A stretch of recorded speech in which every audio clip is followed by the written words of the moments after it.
উপরের অংশটি সকলকেই পূরণ করতে হবে। এবার এনুমারেশন ফর্ম এর নিচের দিকে লেফট সাইড একটু বাঁ দিকে দেখুন, 2002-এর ভোটার লিস্টে যাদের নাম আছে তারাই এই অংশটি পূরণ করবে। প্রথমে আছে নির্বাচকের নাম,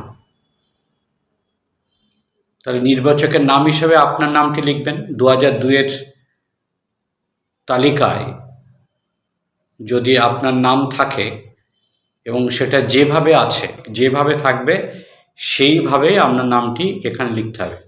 তাহলে নির্বাচকের নাম হিসাবে আপনার নামটি লিখুন। এপিক নাম্বার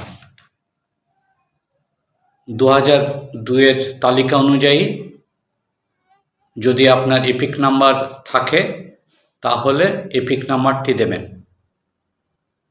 2002-এর তালিকাটা দেখে নিন, দেখুন সেখানে আপনার এপিক নাম্বার আছে কিনা, তাহলে সেই এপিক নাম্বারটা দেবেন, না থাকলে দেবেন না। আত্মীয়ের নাম 2002-এর তালিকা দেখুন, সেখানে দেখুন যে সম্পর্কিত ব্যক্তি,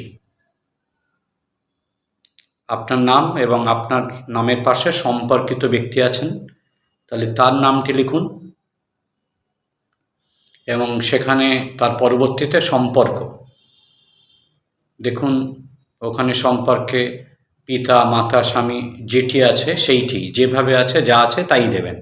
তারপর জেলার নাম, রাজ্যের নাম, বিধানসভা ক্ষেত্রের নাম 2002-এর তালিকা অনুযায়ী যা যা আছে সেইটাই দেবেন।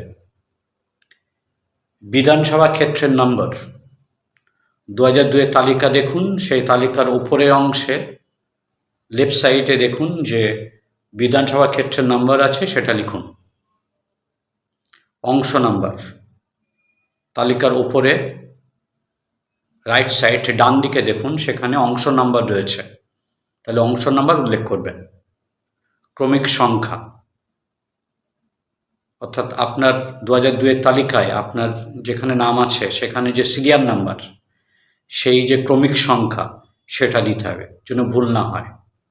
ভুল হলে অর্থাৎ এই যে বিধানসভা ক্ষেত্রের নম্বর, অংশ নম্বর, ক্রমিক সংখ্যা, এটা যেন ভুল না হয়। ভুল হলে কিন্তু লিঙ্ক হবে না, ম্যাচ করবে না। নিচে নির্বাচকের স্বাক্ষরের জায়গায় অবশ্যই সই করুন। সকলে ভালো থাকুন। Thank you.